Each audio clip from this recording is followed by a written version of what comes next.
Hey everyone, welcome back. Today we're taking a closer look at Maria and Sofia Vancouver, an online clothing store that's been generating a lot of buzz lately. Are they the real deal or is it just another scam? Let's dive in and find out. Just a quick note, the information shared in this video is based on user reviews and the details available online. Always do your own research before making any purchases or financial commitments. Maria and Sofia Vancouver markets themselves as a long-standing business closing their doors, offering dresses, shirts, and shoes at heavily discounted prices, claiming up to 50% off. However, the reviews tell a very different story. On Trustpilot, the company holds a low 2.9-star rating, and it gets worse when you read the reviews.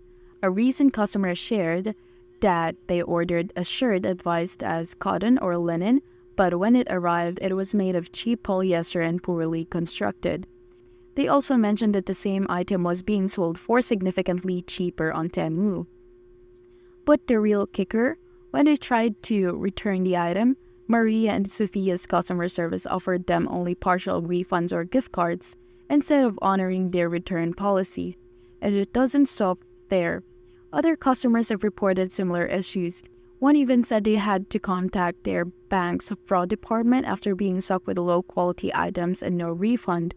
Another complaint mentioned poor quality polyester with thread unraveling and buttons not even fitting through the buttonholes. Even on Reddit, people are warning others that these items might look great in photos, but they often turn out to be nothing like what was promised.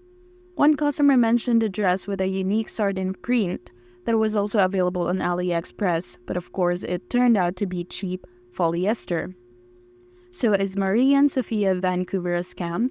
Based on the overwhelming number of one-star reviews and consistent complaints about low-quality materials, misleading advertising, and unresponsive customer service, it's safe to say that you should proceed with caution before making any purchases.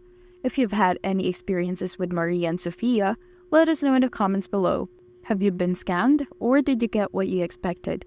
We'd love to hear from you. Now, if you found this video helpful, don't forget to like and subscribe. Thank you for watching, and I'll see you in the next one.